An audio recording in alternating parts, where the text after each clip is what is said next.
There's a lot we could say about the Johto Gym Leaders, whether it be their lack of Johto Pokémon representation or the weird mid-game level scaling.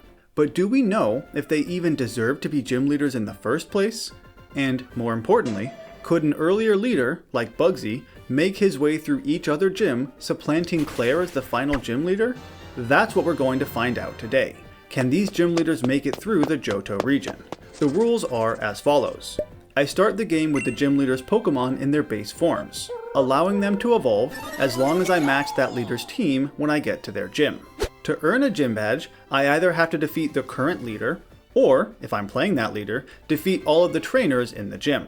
I will allow healing and held items, but only what the leader I'm currently facing has. My ace's level can match the current leader's ace, but the other Pokemon's levels will scale based on the size of our respective teams.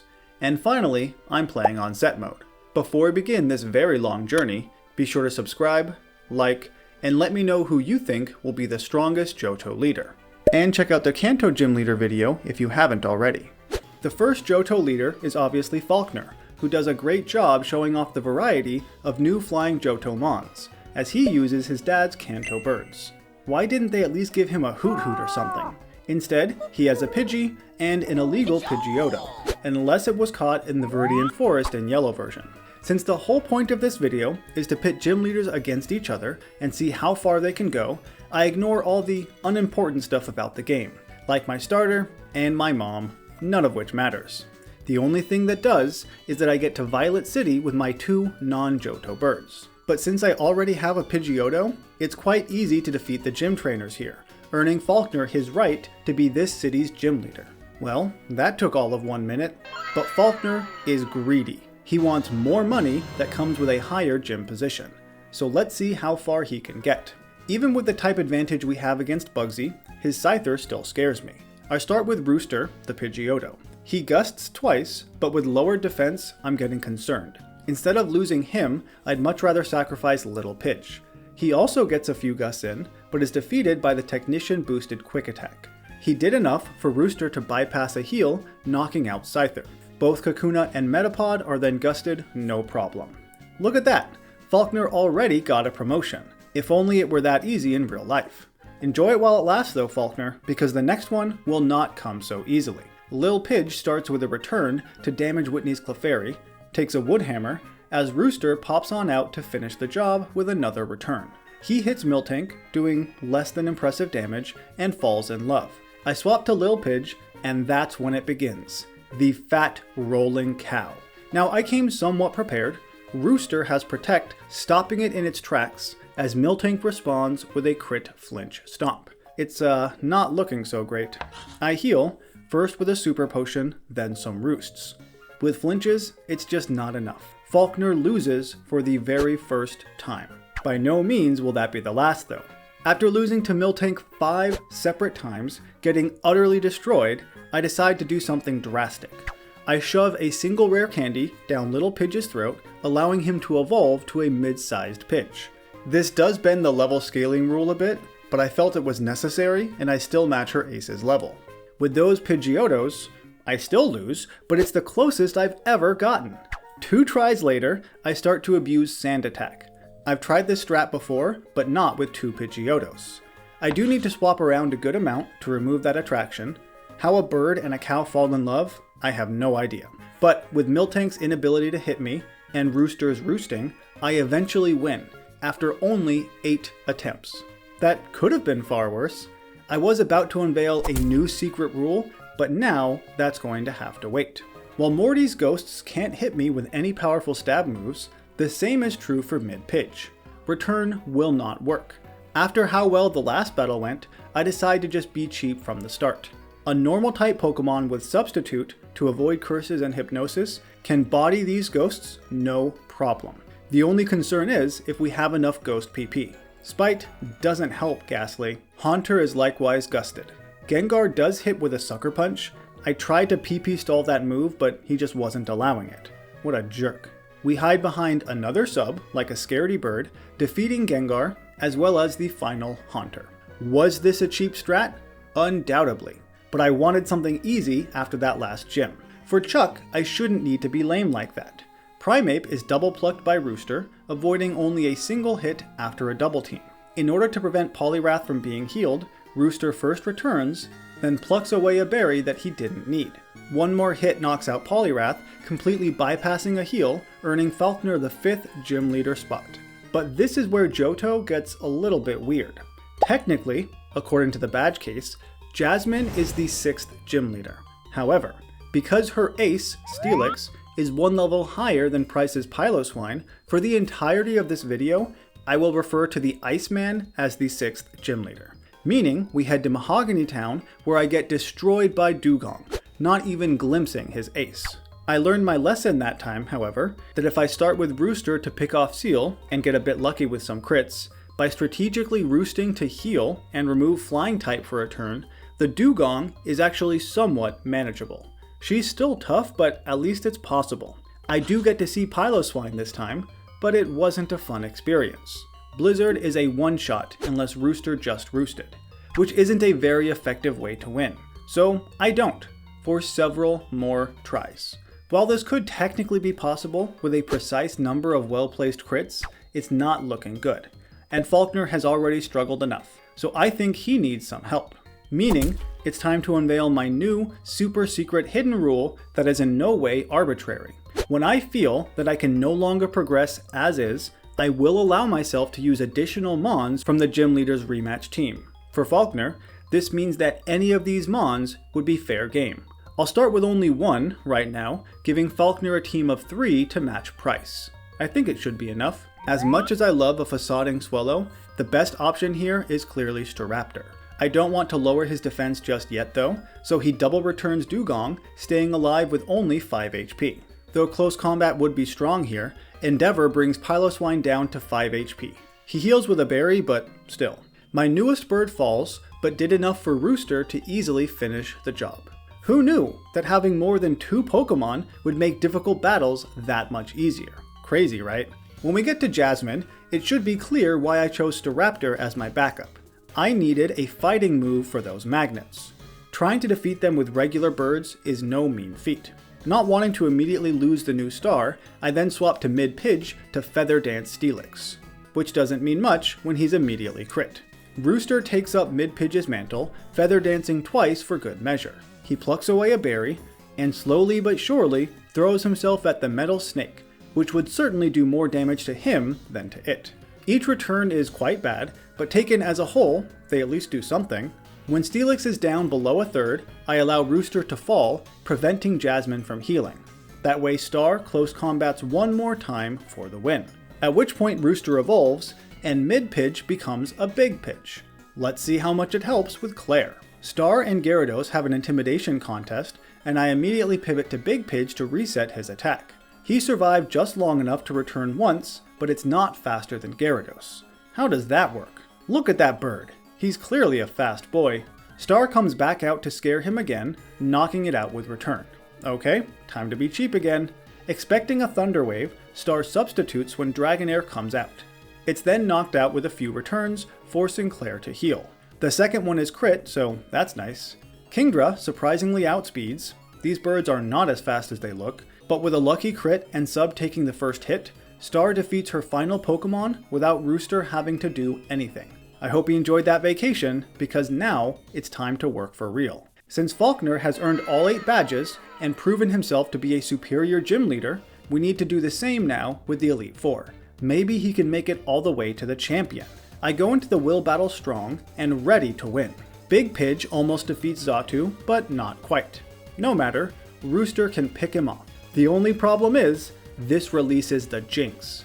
She may not have any special ice moves here, but she's so strong and fast that it doesn't matter. Rooster stands no chance. Star gets so close to knocking her out, but close only matters in horseshoes and hand grenades. What type of a weird saying is that anyway? The end result, much like playing with grenades, is a disaster. I black out. No matter what I do, I simply cannot get past this ice girl. That is, until she misses a crucial lovely kiss and Star, my final Pokemon, defeats her. Too bad Will still has most of his team. Executor sets up Reflect after surviving the 4 times effective U-turn, which was unexpected. She is knocked out as Slowbro comes out next. She curses, because why wouldn't she? Psychics, and water pulses. Star falls out of the sky, along with my hopes and dreams of beating the Elite Four. I do get past Jinx 1 or 2 more times, but I'm walled by Slowbro each time. Or should I say Slow Sis? Anyway, this really sucks. Once again, Falkner is struggling here, even more than before. So let's go back to his rematch team, shall we? This time it will be a bit different. Since all Elite Four members have a nearly full team, and the champion has a full team of 6, I will allow myself to just get all of these rematch birds. It unfortunately does mean that Big Pidge has to stay in the box. You've done good, but obviously not good enough. Now we start the battle with Swellow versus Xatu. He's burned to activate Guts. With that and a Facade, Xatu still survives? Well, that's not great. Swellow needs to run away in order to not die in place of Honchkrow. I'm tired of playing nice here. Will sacrifices his Jinx to save a Xatu, which was a poor decision. But good for me. With her gone, no one can stand up to the Dark Bird. Executor stalls a bit with Reflect, which I could do without, but it's fine, she is defeated soon enough, as is the second higher level Xatu. I need to heal against the first Xatu, and that's the end of that. Once again, things have gotten a lot easier with rematch team additions. On Koga's Ariados, I begin with Pelipper. His fly leaves something to be desired, as he's crit and poisoned. He roosts a bit, but it's just not good enough. I had hoped to use his special attacking Surf to defeat Forretress, but I suppose not. Star can fly, and even though Forretress knows Protect, he does a pretty bad job of it. Of course he does end up exploding on me, so that's unfortunate. Noctowl Extrasensory's Muck, doing remarkably little, while Gunk Shot is obviously strong. So this isn't going super well. Honchkrow barely survives long enough to double feint attack, promptly falling to Crobat. We're both down to 2 Pokemon now. Swellow, with 2 Guts boosted Facades, defeats Crobat, taking a wing attack in the process. He then flies on Venomoth. I'm glad it didn't miss, because if Swellow dies, there goes his Guts boost. After a much tougher battle than expected, maybe Bruno will be a nice break. Hitmontop is quickly flown by Swellow, thankfully he didn't dig to avoid it, and Hitmonchan suffers the same fate. For Onix, I swap to Pelipper, forgetting how slow this bird is. He survives 2 Rock Slides, barely, one-shotting with a Surf. Even Machamp outspeeds this thing. That's just sad. Staraptor begins with a return for a bit of damage, then Fly is enough to knock it out, bypassing a heal. Or it would have been, if no guard didn't prevent Machamp from missing, even during Fly. I think I knew that at some point, but I forgot about it. Either way, that's not cool. Rooster Feather Dances to both lower attack and not waste the Citrus Berry he plucks from Machamp next turn. Bruno does heal, but a few more plucks takes out his ace. Rooster is then outsped by Hitmonlee. Again, my birds are slower than they appear, and he dies. Noctowl flies after a roost, and while he doesn't do any damage, Hitmonlee foolishly high jumped himself during that fly. Of course the bird is still kicked next turn. Honchkrow is confused, hits himself, as Hitmonlee does the same, but with much bigger damage. So it all worked out, I guess? Staraptor with close combat is the best option I have for Umbreon. After the first hit, Star then U-turns away, knocking it out as we both send out our aces.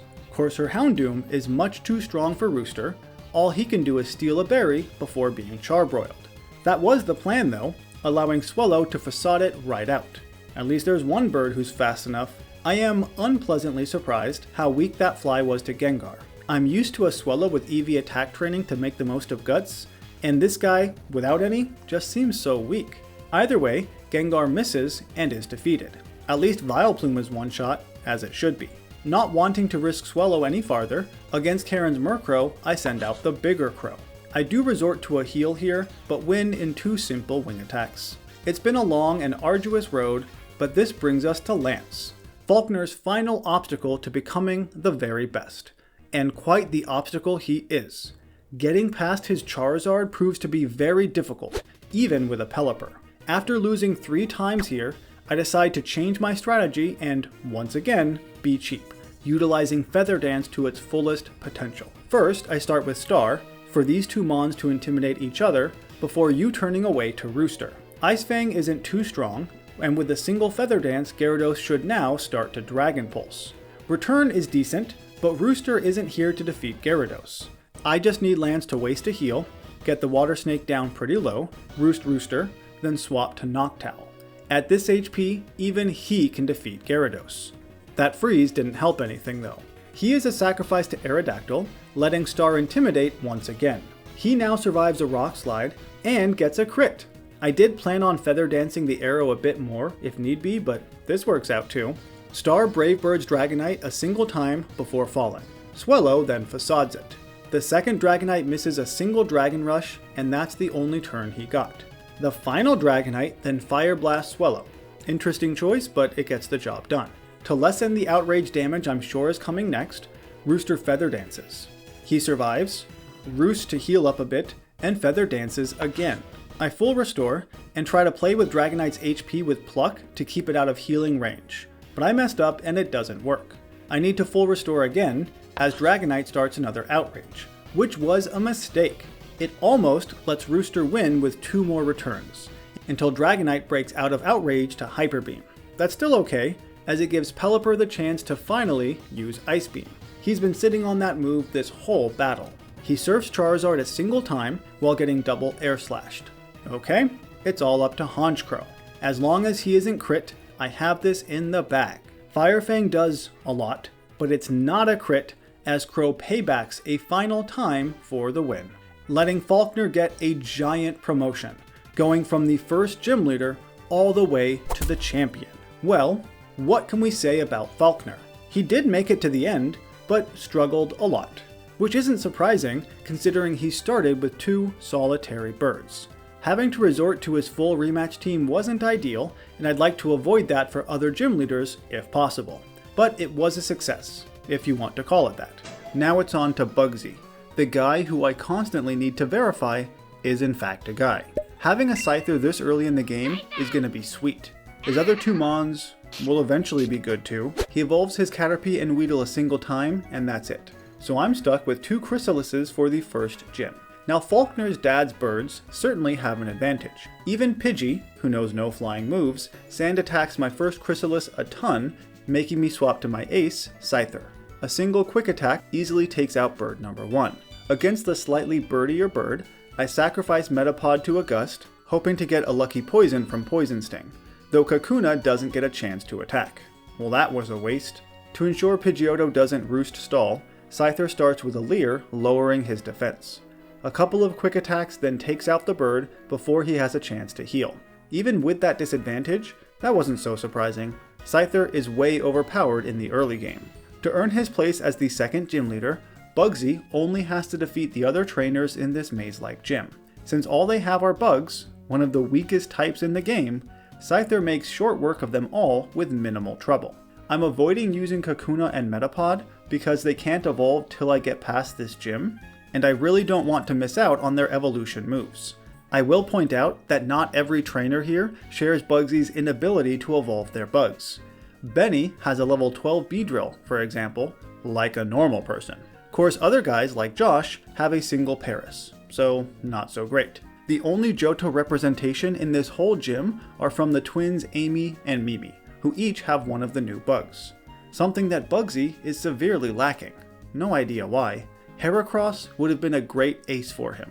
But with them all defeated, Bugsy is right back as the second gym leader, allowing Kakuna and Metapod to evolve to their final forms at a reasonable level. Unfortunately, this brings us to Whitney, which I've been dreading for obvious reasons. Clefairy shouldn't be too much of an issue. I begin with Butterfree to do what she does best. Compound Eyes Sleep Powder, which you'd better get used to, cause you'll see it a lot. She hits with Gust a number of times, it's pretty weak, but the Moon Fairy is asleep, so what is she gonna do? My plan here is to make Whitney waste her first Super Potion, which works great. I'd love her to waste the second too, but the AI typically doesn't do that. Once it's down low enough, again, I pivot to Scyther. She focus energies getting ready for a crit. Not that it was needed for Clefairy. No, I want a crit for the Demon Cow. First we need another Leer as rollout starts. Scyther likely won't survive another hit, so she runs away with U-turn. That was not a crit. I need to sacrifice Butterfree to this rollout, unfortunately, to bring out a protecting Beedrill to stop the cow in her tracks. All she needs to do now is hit for a tiny bit of damage. Or, alternatively, she could get Stomp Flinched and do nothing. It should still be okay though, as long as Miltank doesn't immediately get a crit. After a Leer, putting her at -2 defense, U-turn is now a 2-hit KO. Scyther is not crit, and I beat Whitney first try. That went way better than expected, for me. Whitney doesn't take it so well. I did just take her job though, so that's understandable. This time. On to the 4th gym leader, Morty. Beedrill has Pursuit, which is not enough to one-shot Ghastly. It prompts a heal, Beedrill focus energies, and gets a crit. Haunter is similarly defeated after missing a few Hypnosises. Gengar doesn't miss however, and between Sleep and Shadow Ball, Beedrill is a goner. Scyther also has Pursuit, which Gengar barely hangs on from. He again responds with Hypnosis, followed by a few Shadow Balls to defeat my ace. Okay Butterfree, it's all up to you.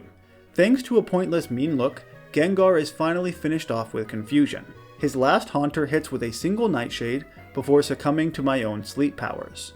This ensures my victory and the 4th badge with a few more Confusions, bringing us to Chuck and his fighters. Now Scyther has Wing Attack, with the Stab and Technician boost, a single hit easily knocks out the Angry Monkey. Poliwrath is slightly more powerful, and even gets a paralysis with Body Slam. How rude. It doesn't save him though. Another Wing Attack defeats the easiest gym leader so far. For Pryce, I begin with Beedrill, the only mon I have not weak to ice. She starts with Focus Energy before spamming Twin Needle. It immediately poisons, which is nice, but that was a surprising lack of crits for 4 hits. Not very focused, are you, Beedrill? She gets a few crits against Dugong, heals with a Hyper Potion, crits again, but ultimately falls. At this HP, U-turn is powerful enough to defeat Dugong, bringing out Butterfree. Between Sleep and some pretty pathetic silver wins, Butterfree gets Piloswine down quite low, before being bitten by some ice. Scyther then wing attacks a single time for the win, getting yet another badge. I figured fighting the Steel Gym Leader would be a good time to show off Scizzor's Steel Self. With crazy high attack, and Steel Technician, Rock Smash one-shots both Magnemites no problem. She was even underleveled a tad here too. Steelix has much better defense, and won't go down so easily, so I'm fishing for a defense drop here. Naturally, Steelix immediately drops my defense. Of course he does. I swap into Beedrill to reset that stat drop, and hit with her own Rock Smashes. They're not great, but one of them gets a defense drop at least. Scizor continues to smash these rocks in an intimidating manner, getting her own defense drops. Steelix is healed, as am I with a berry, and Jasmine finally starts screeching to lower my defense. But it's already too late. One final Rock Smash defeats the Steel Leader in what I expected to be a much tougher battle. Now for all the marbles, we battle Clair. Beedrill starts off with a Toxic Spikes, and that's all she gets to do thanks to Flinch. Darn Gyarados. Butterfree is similarly flinched twice in a row and dies without doing anything. This is not a good start here. Scizor comes out to Metal Claw, hoping for an attack boost, to no avail. A crit return does defeat Gyarados. The only problem is, Clair has a Fire Blasting Dragonair who outspeeds Scizor, marking Bugsy's very first loss. These bugs have done remarkably well, especially since they're, well, bugs. On the next attempt, Gyarados is defeated quite a bit easier, and Dragonair misses the first Fire Blast. Scizor is hit by the second one, but did enough for Butterfree to defeat the dragon. Between Sleep Powder and Silver Wind, Butterfree even defeats the second dragon, sans Omni Boost, I'm afraid. This leaves Kingdra to Hydro Pump my bug to death. I thought I might be able to do it that time. A few less successful attempts later, I try out a new strategy. Following a Sleep Powder, Butterfree runs away from Gyarados in place of Beedrill, who now knows Swords Dance. I'm hoping one dance is enough. Not for Gyarados, he takes a bit of work from Poison Jab, including a heal. Dragonair too survives the hit, but misses Fire Blast. Well, that was lucky. Good thing this Wasp outspeeds a dragon. The second one promptly falls, no problem. At this HP, Beedrill succumbs to Kingdra before doing anything. Butterfree is full restored, and also does nothing. I'm still hopeful that Scizor can win this, doing some chip with Metal Claw, and again, maybe an attack boost, but it doesn't work. Her special defense is not good enough, and I lose yet again. Up until this battle, Bugsy was doing really well. On the next attempt, Gyarados stays asleep long enough for Beedrill to Swords Dance twice. Now, she should be strong enough. Gyarados and both Dragonairs are one-shot, no problem. Kingdra still outspeeds, but Beedrill has surprisingly high special defense, surviving a Hydro Pump when at full HP. Poison Jab is still too weak to one-shot, but Clair misses the second pump, allowing Bugsy to finally defeat the last gym leader. If that had gone on much longer, I might have dipped into his rematch team pretty soon. But I'm only doing that when I see no other path forward. The path now is quite obvious. We take Bugsy to the Elite Four to see what he can do. Butterfree, surprise surprise, begins with Sleep Powder. The sleepy bird succumbs to Shadow Balls quite easily. This baits out an Ice Punching Jinx that Scizor can X-Scissor in one shot. Executor survives the quad effective move thanks to Reflect, uses a heal, and is priority bullet punched. Slowbro survives a few turns, again thanks to that Reflect, and she begins to curse and Amnesia. Thankfully, nothing comes from it. The final Xatu starts with Confusion and lowers Scizor's stats. If that's how you want to play it, then fine. I sacrifice Beedrill to a Rogue Psychic and take a risk putting Xatu to sleep. It barely works. I heal Scizor, expecting to need her again, and that was pretty quick. My final Pokemon is again confused, hitting through it to prompt a heal. Several hits later, she survives and makes it to the end. That was pretty close for the first Elite Four battle. If Butterfree had access to Psychic, the Koga battle would be quite a bit easier. As it is, she has to make do with Psybeaming the Venomous Spider. She avoids Crobat, letting Scizor take the hit. She gets her first ever Metal Claw attack boost, about time, returning Crobat for the knockout. As Floritrus comes out, I take the opportunity to heal Scizor and Metal Claw a freaking bunch of times. He protects and gets healed himself. When the Time Bomb is right at the edge of dying, he blows up. If you saw my previous video, Koga using Explosion should not be a surprise. Scizor barely survives it, so I have to use my final healing item. Though Venomoth proves either too strong or lucky, hanging on just long enough to defeat my main plan for Muck. That kind of sucks. Butterfree Psybeams the Butterfree wannabe, bringing out the Sludge Ball. Psybeam is quite weak, and he's healing with Black Sludge. After a few sleeping turns, I expect him to wake up soon, so I swap to Beedrill. She Poison Jabs, takes a Gunk Shot, and Endeavors. When she does fall, it's all up to Butterfree. Koga heals, making that whole swap somewhat pointless, but in the end, Butterfree does win without getting hit a single time. Good job there. This brings us to Bruno with his fighting Mons. The top is defeated quite easily with Butterfree. As Onix would outspeed, Scizor comes out on a Rock Slide, Metal Clawing the Rock Snake several times, even taking an Earthquake in the process. This, unfortunately, brings out Hitmonlee with his flaming kicks, something a metal-encased bug simply cannot stand. Neither can regular bugs for that matter. Beedrill, Butterfree, and Scizor are all one-shot, giving Bugsy another loss. And another because why not? On the third attempt, Blaze Kick misses, giving Scizor just enough chances to bullet punch the lead to death, even after wasting a heal. Of course, the Chan's Fire Punches are still an issue. They are slightly weaker, however, allowing Beedrill to take a hit and Poison Jab Chan to the grave.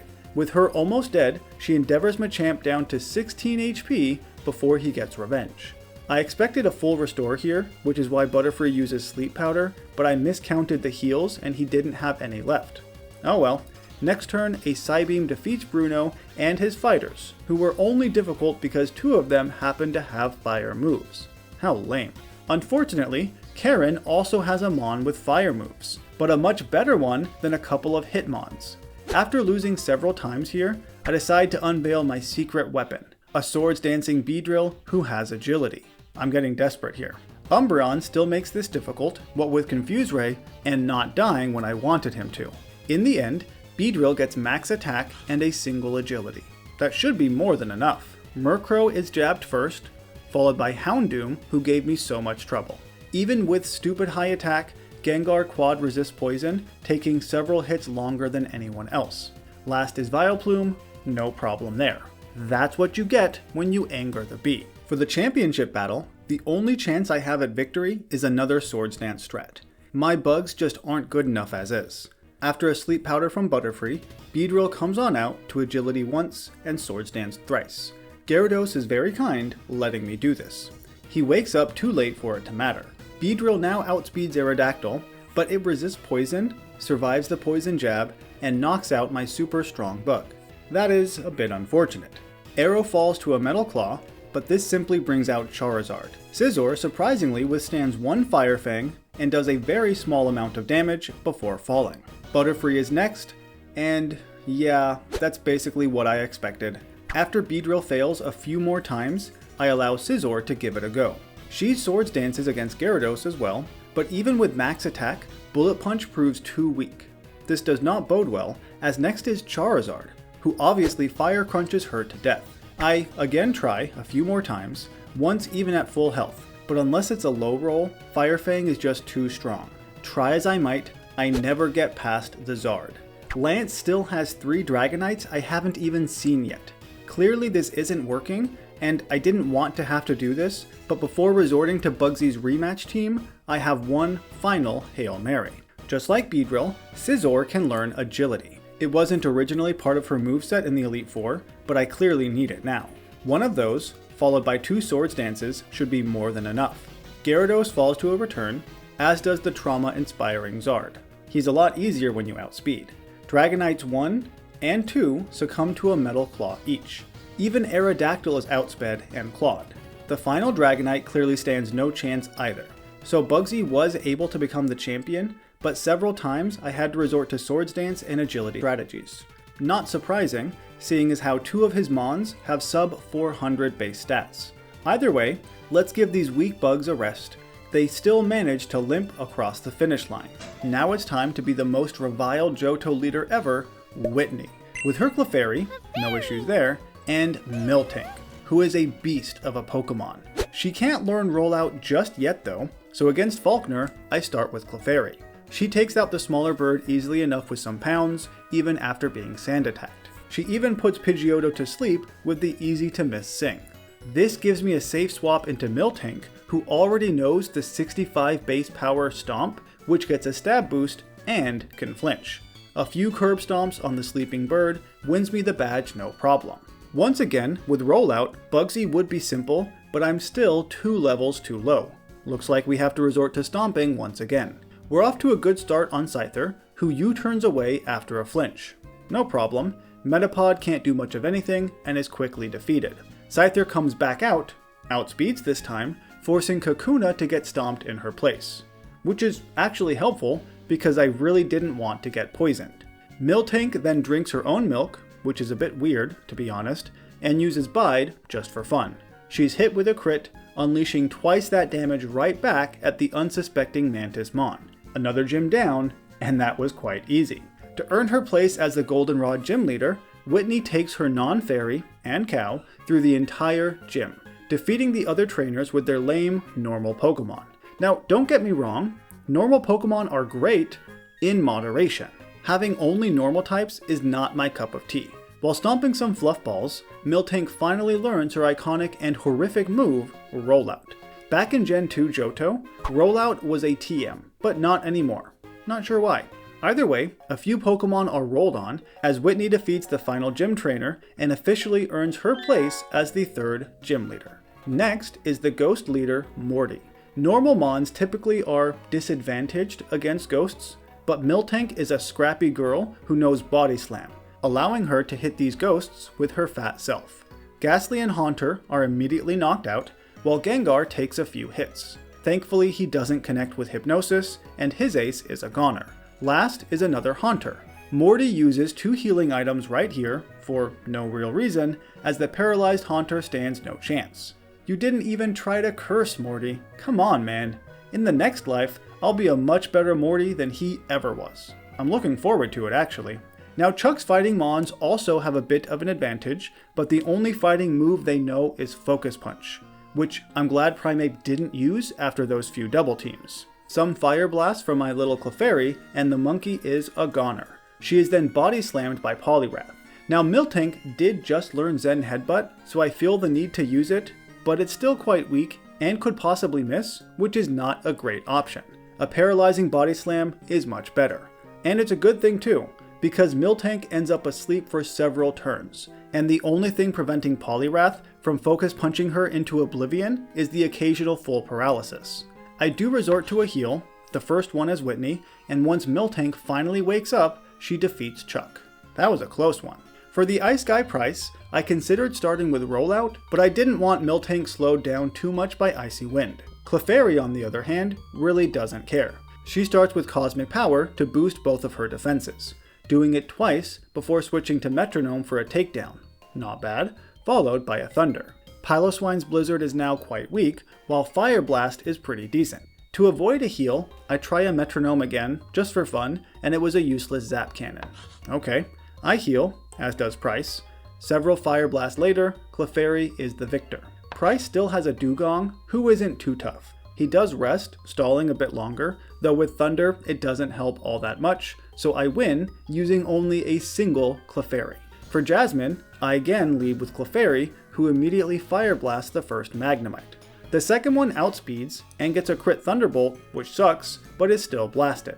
Steelix is also blasted and gets burned, which is certainly helpful. But at the same time, it might ruin my other plans. I heal Clefairy, and it'll only take one more Fire Blast to win, which naturally means she misses twice and is crit to death. But of course. Now my Miltank plan was to Focus Punch after paralyzing with Body Slam, but that's not going to work now. Jasmine will heal here, so I at least get one free punch. Steelix could also miss, which is a great help. She heals again, is Focus Punched a few more times, she's not being very smart if we're being honest, and eventually falls to a Body Slam. Not a great victory, but hey, I'll take it. You've likely been wondering when I'm going to evolve Clefairy.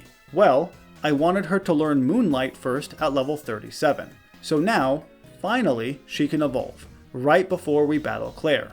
I also decide now would be a good time to give her the gambling TMs like Thunderbolt and Ice Beam. I prefer moves that don't miss all the time. Crazy, right?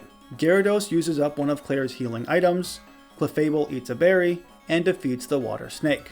Dragonair outspeeds, unfortunately, to Dragon Pulse. Rather than use a healing item, Clefairy utilizes her brand new Moonlight move to heal up a few times, Ice Beaming again for the knockout. This brings out Kingdra. Rather than waste time with Clefable, I immediately swap to Miltank. That was an unfortunate Hydro Pump. I do some healing with a Hyper Potion and several milk drinks. I'm really hoping for a Body Slam Paralysis, which does eventually happen. Kingdra is still pretty strong, hanging on for quite a while and unleashing a Hyper Beam as a Hail Mary, giving Miltank a chance to heal before knocking it out. Dragonair then falls in 2 simple Body Slams, no problem, as Whitney earns the final badge without a single loss. She is the best gym leader so far. Hopefully I didn't just jinx it though. This brings us to Will, with a number of Pokemon weak to rock moves. Naturally this means I'm a rollout. Xatu runs away in place of Jinx, which is fine because she only gets one turn to attack. Xatu returns only to be rolled on. The same thing happens with Executor. Now Slowbro wastes no time cursing, meaning Miltank's already weak Body Slam will be even worse. In her place I bring out Clefable. 2 Thunderbolts is all it takes. The second Xatu similarly falls in 2 Thunderbolts, or at least almost does. Clefable gets decently close to death, so I swap to Miltank to Milk Drink, but she is crit. So much for that. I use my first full restore here to not lose. Clefable then hits through confusion to Thunderbolt. That was closer than I had hoped. Half of my team fainted, which sounds a lot scarier than saying that only one of them fainted, even though it's the same thing. Math, huh? Either way, Koga has a surprising lack of Weezings, which works in my favor. Instead, his Ariados shoots out some gross webs, getting Tri-Flamethrowered in the process, even wasting a heal. Forretress is quad weak to fire, no problem there. Muck is his most concerning Pokemon, but with Black Sludge and his ability to get small. How that helps a legless Sludge avoid Earthquake, I don't know. Well, I guess it didn't, so okay then. Against Venomoth, I make a bit of a mistake choosing to roll out instead of healing the Toxic. I got too rollout happy, and I thought that Miltank would be strong enough to make it regardless, but between Psychic and Poison damage, she was unable to beat this single bug. Clefable avenges her with Flamethrower, bringing out Crobat. This dude sucks, spamming Double Team, making me miss 3 Thunderbolts in a row. I'll be honest here, things are not looking great. There's far too many Crobats. But I catch a break when a wing attack forces him to fall in love.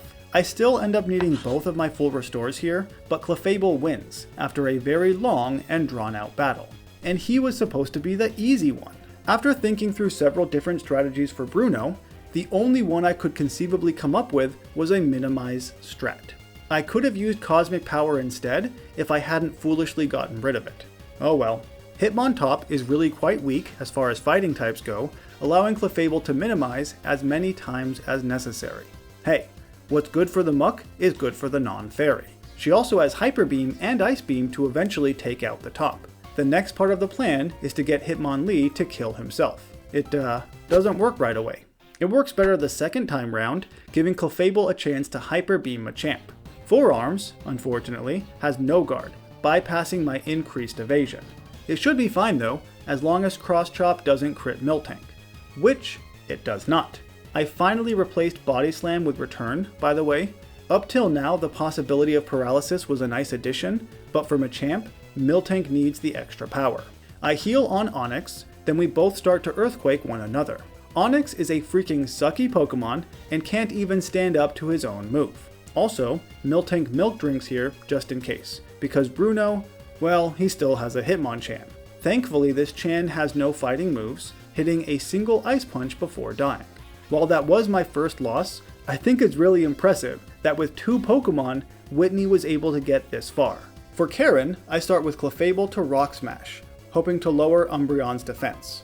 After a single hit, however, she swaps into Gengar. The non-scrappy Clefable does really well with Ice Beam, surviving a Focus Blast and avoiding one. The third one was just too much though. Miltank can easily pick off Gengar at this HP. Too easily, actually, as she is Destiny Bonded, causing me to lose for the second time. That's mighty disappointing, and quite frustrating, actually. Okay, let's try again.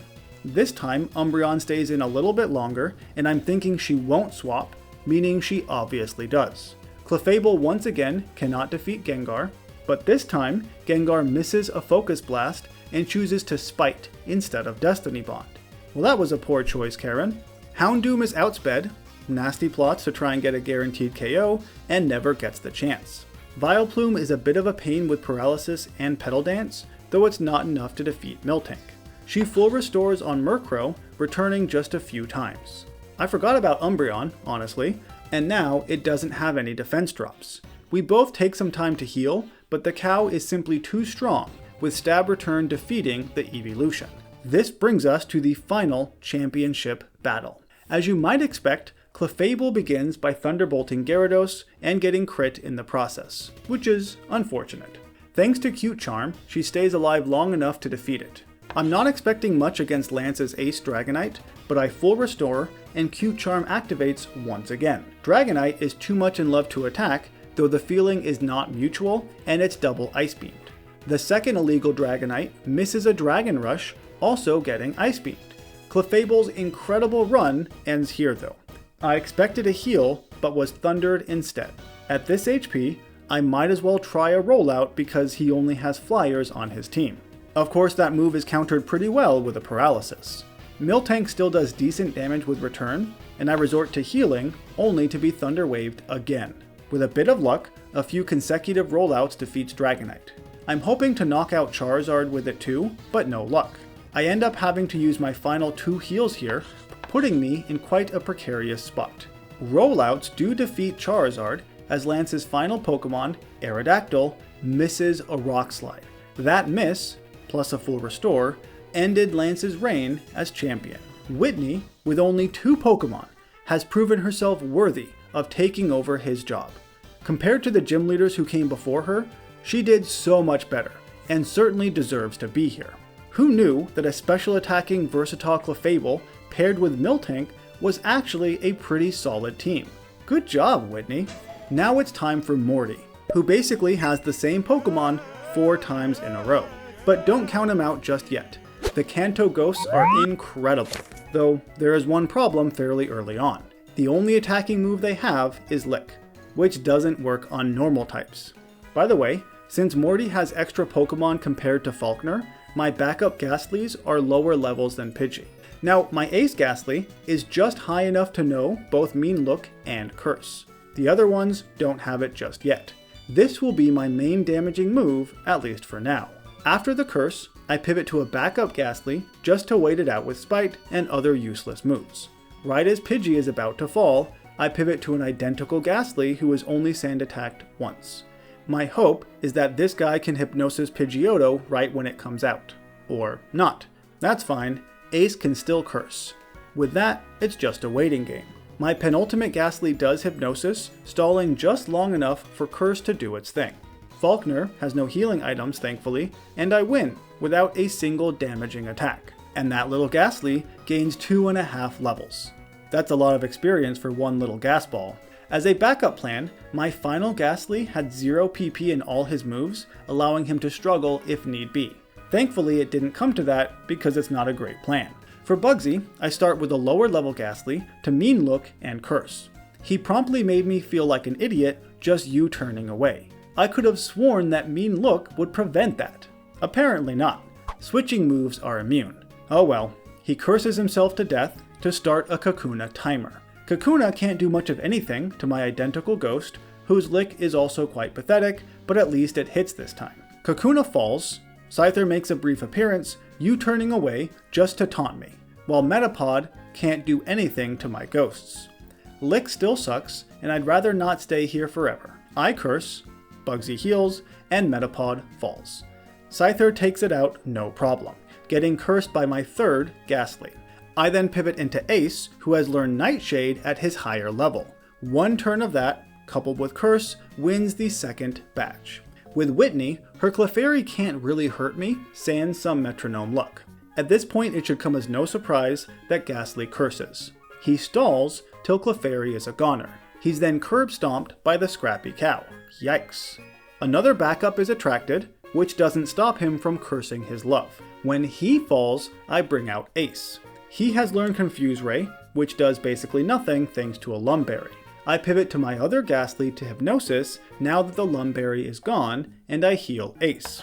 He then makes a return to confuse again, just in case it's necessary. All the while, Whitney has been healing to keep Miltank alive. A few turns later, it doesn't even matter, as I win by Curse Knockout, which is becoming a very common theme here. When I get to Ekritique, I'm allowed to have 2 illegal Haunters, they don't evolve till level 25, and a Gengar. It's quite obvious here which of these is Morty's favorite and least favorite Mon. Favorite also knows Shadow Ball, making all of these trainer battles quite easy. I do need to spread out the experience though, because he's too high a level. Either way, these ladies all have Ghastlys, with the occasional Haunter, making this very simple. Good job, Morty. That was an easy victory. Before I leave here, I do want to point out how cool these ghosts are as follower Pokemon. The Ghastly line is one of my all-time favorites, and not just because they happen to be strong. For Chuck, I start with Ace to Shadow Ball. Primeape tries to double team, and even heals, which does nothing. Poliwrath tanks the hit pretty well, but ends up falling to a crit. Now that I have Evolved Ghosts, I don't need to rely on Curse quite as much. Not that it's going away completely. After the Chuck battle, Least Favorite is now a high enough level to officially evolve. But I'm not gonna let him. He needs to stay in this form for quite a bit longer. You'll see why in a bit. This brings us to Pryce. Favorite again leads the charge with Shadow Ball.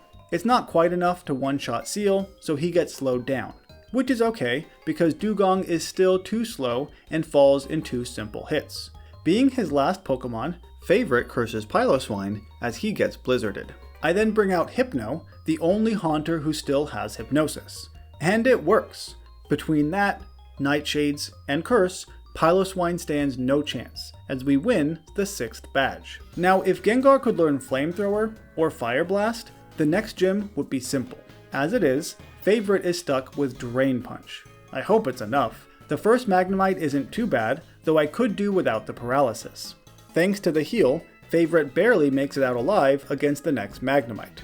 Steelix defeats him as I bring out Least Favorite, the only remaining Ghastly. All I need him to do is Curse, which he does, and avoids a hit. Okay, might as well Hypnosis and start to Nightshade. Jasmine heals her Steel Snake, but it never wakes up, and Least defeated it all on his own. Didn't see that coming.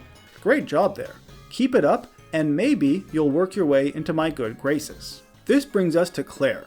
Gengar can learn Thunderbolt, making short work of Gyarados. Her first Dragonair paralyzes, not again Favorite, and hits several Dragon Pulses before succumbing to Shadowy Balls. I use my single full restore when the second Dragonair appears, who again paralyzes. What is with these things? Just leave favorite alone. He still defeats it, but certainly can't go any farther. This brings out Hypno, who by the way, has fully evolved to Gengar. His strategy is identical to Least from last battle. He curses, avoids a Hydro Pump, and hits Hypnosis. With Curse and Nightshade, Kingdra never wakes up, falling in several turns after Clair tries to heal. And that wins us the 8th and final badge. Quite easily, if I'm being honest. With that increased level cap, Least gets to level 40, finally fulfilling his destiny of learning Destiny Bond.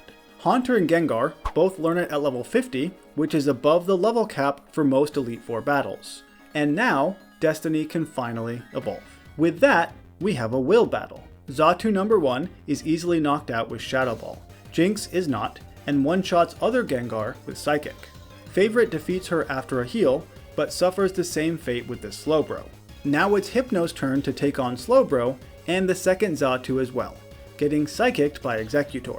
I didn't expect to have to use all of my Gengars for this battle, but I guess I need to. Darn Psychic. For Koga, I forgot to raise my Mon's levels, but it's fine. 2 Shadow Balls defeats Ariados, no problem. I'm expecting a Psychic from Venomoth, so Destiny uses his Bond, which didn't work. Okay, let's try again. Still didn't work. I guess he doesn't want to Psychic, which of course he does when I stop trying Destiny Bond. He survives it anyway, so I guess it all worked out. Muck loves to minimize, so rather than Destiny Bond again, hoping for the best, I curse. I then send out Hypno to try his very best to Hypnosis. Thanks to the aforementioned minimize, it looks like it's not going to work. When I'm about to give up, one finally connects. On the next turn, Muck falls to a single Dream Eater. Crobat is also put to sleep and has his dreams eaten twice. This battle is the only real reason Hypno has kept Hypnosis all this time. I wanted to have some Dream Eater fun. That ends with Forretress though. Hypno curses, running away to other Gengar. We already know how useful a Nightshade Curse combo is at defeating tanks. Even with Protect, it doesn't matter. We easily win.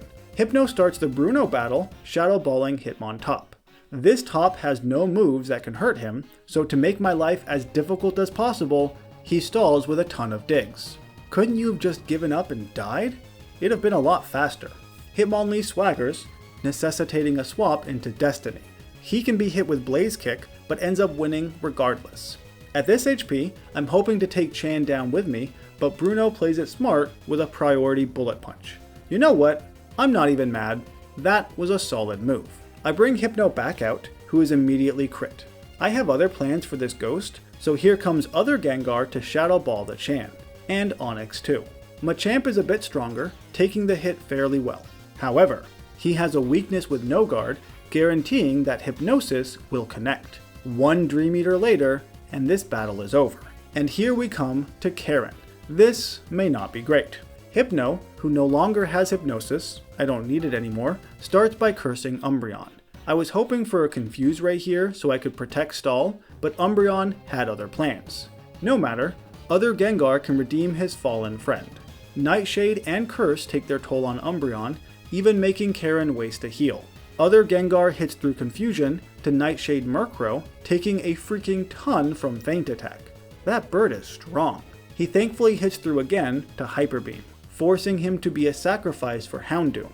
This girl has been on my radar for quite some time, because she can one-shot my entire team. But I have a secret weapon in Destiny, who uses that dog's own strength against her.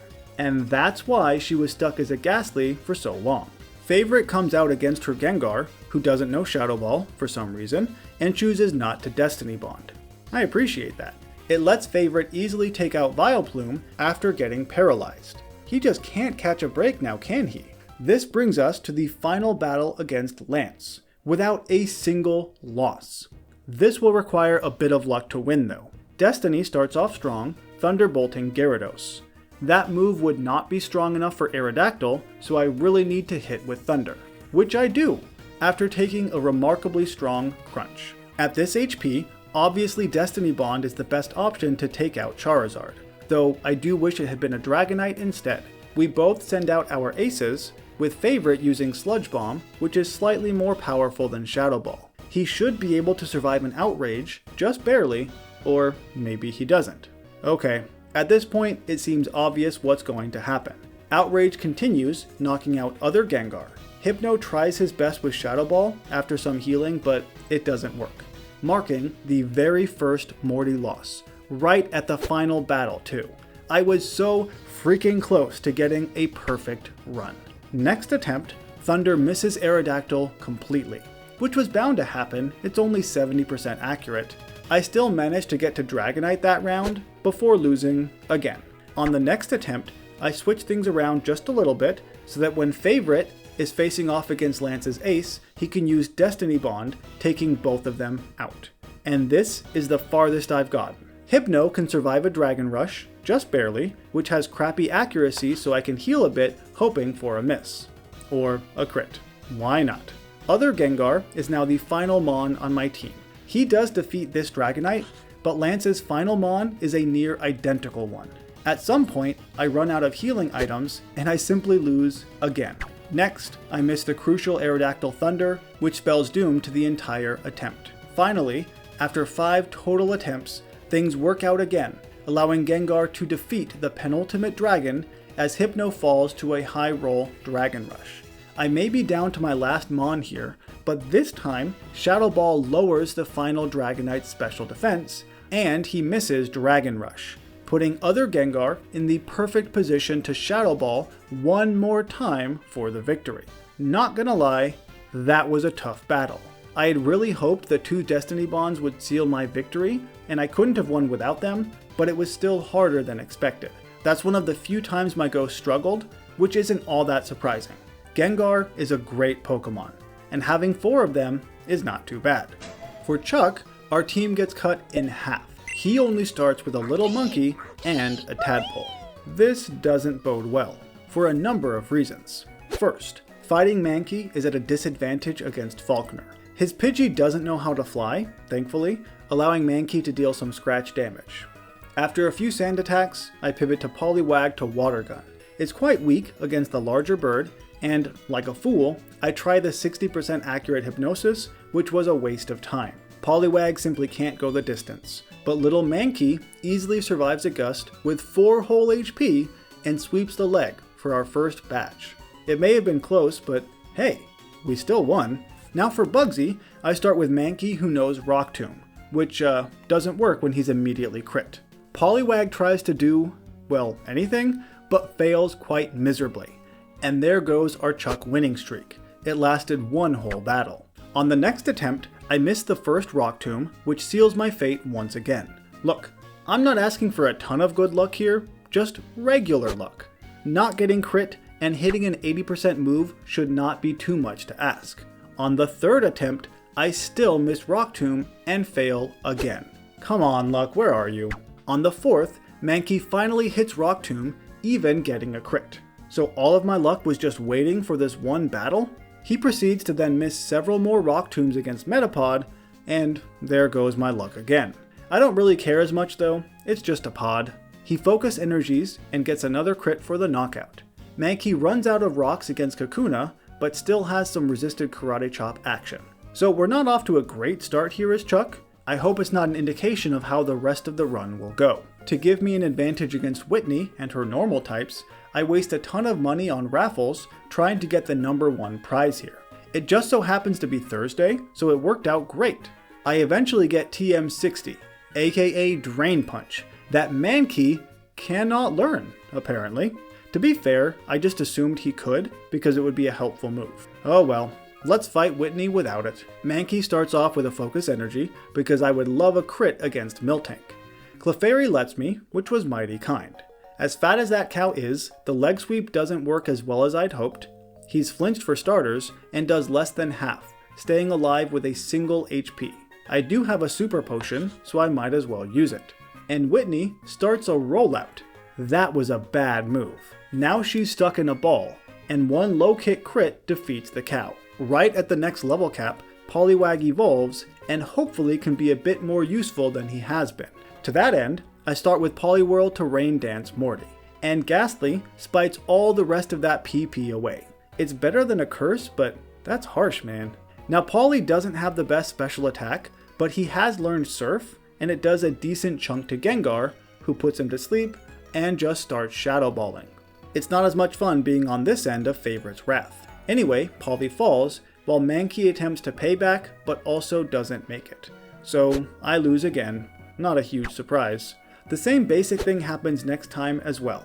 On the third attempt, however, Gengar sucker punches for some reason, and is crit surfed anyway. The first Haunter falls in a single surf, while the second survives just long enough for the rain to stop. Not that it matters, I still win. This brings me to a certain gym with a waterfall in the middle of the room. That's a weird layout. And just like any other dojo, if you defeat all of the other black belts, their base belong to you. It's like martial arts law or something like that. I don't know, I'm just a white guy.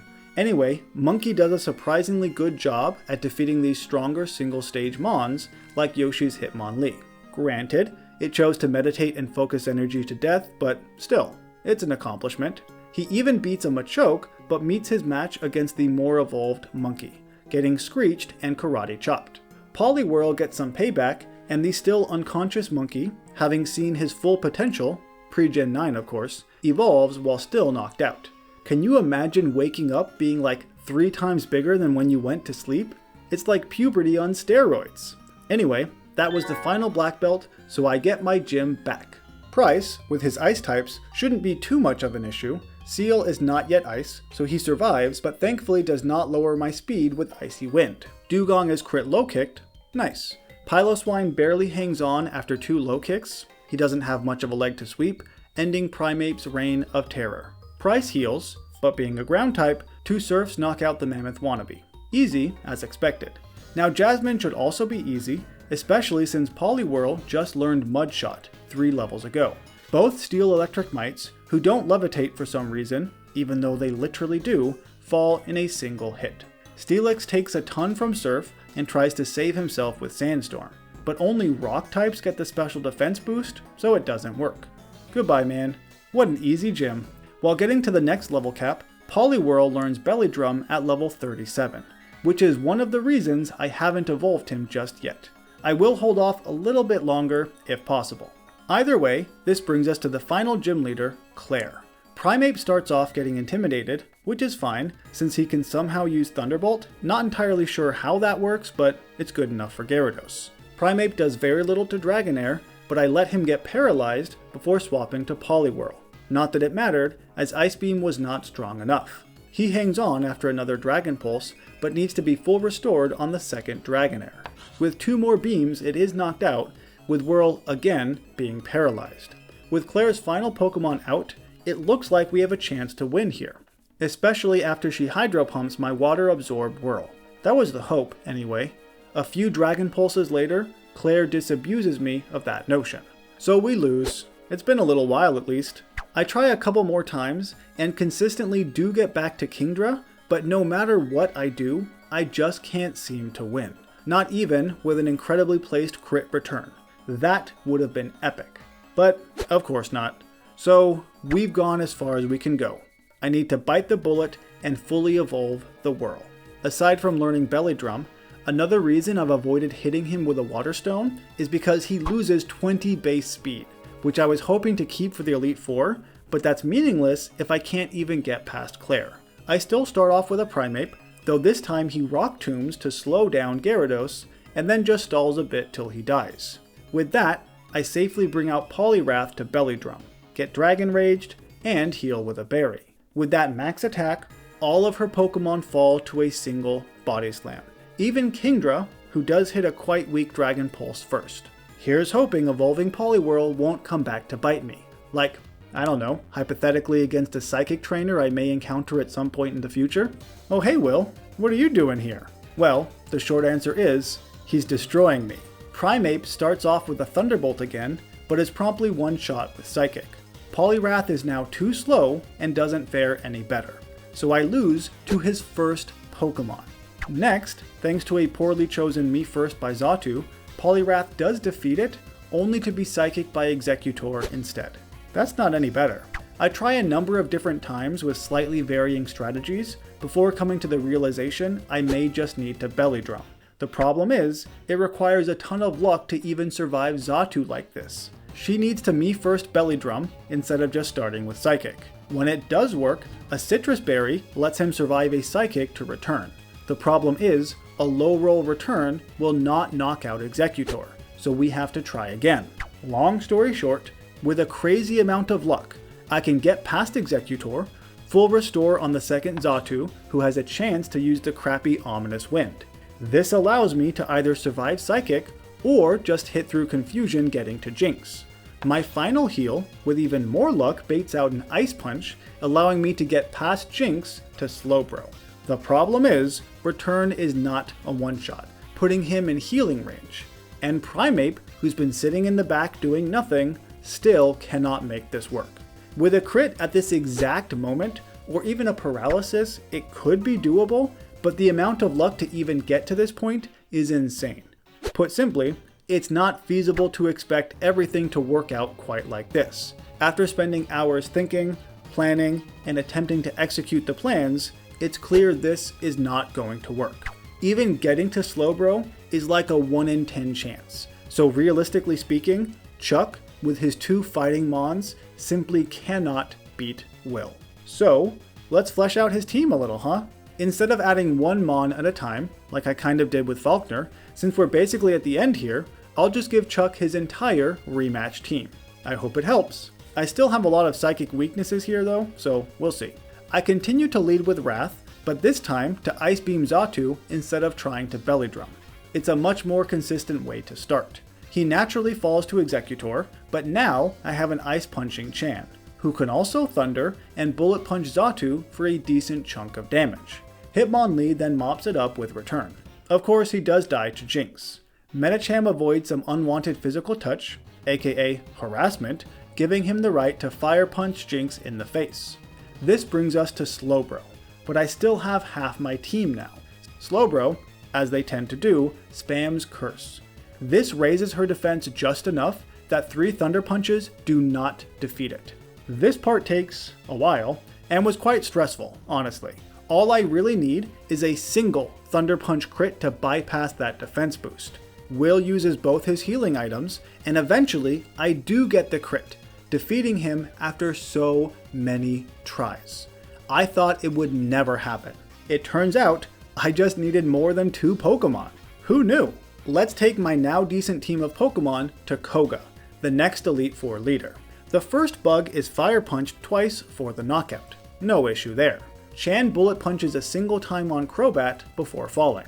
Poliwrath is one of my better tanks here, as he's able to consistently hit Ice Beams even after the bat double teams. Koga uses a single heal, as do I, but it's not enough for Wrath to win. Even with quad resistance, I'm confident a Mach Punch from Breloom can knock it out. Or it could just miss, that's a possibility too. Okay, let's try Medicham instead. He runs away to Hitmonlee so I can heal him. When Lee inevitably falls to Toxic and Psychic, Medicham returns with a Fire Punch. Forretress is also Fire Punched in a few hits. Koga still has a Muck, unfortunately, and Medicham doesn't know any Psychic moves. It didn't seem like a priority at the time. He falls to Gunk Shot, bringing out my final Mon, Primeape, who does know Earthquake, but it's not going to be strong enough. Even so, he survives Gunk Shot like a beast, is not poisoned, and finishes the battle with 1 more Earthquake. Now Bruno and I are somewhat kindred spirits, in that we both like fighting Mons. Of course, he also has an Onix, but we don't talk about that. Hitmontop is not that great, and just allows Wrath to set up a belly drum, hitting a remarkably weak dig. No problem there. Thanks to his level advantage, he outspeeds Chan and shrugs off a swagger from Lee. I full restore on Machamp to heal the confusion, knocking it right out. And even Onix falls to a non-stab ice move. What'd I tell ya? Chuck is a better fighter. For Karen, Hitmonlee starts with a Meditate to ensure High Jump Kick is a one-hit KO. Thankfully it does hit even after Umbreon's double team. Not that he makes it past even a Murkrow.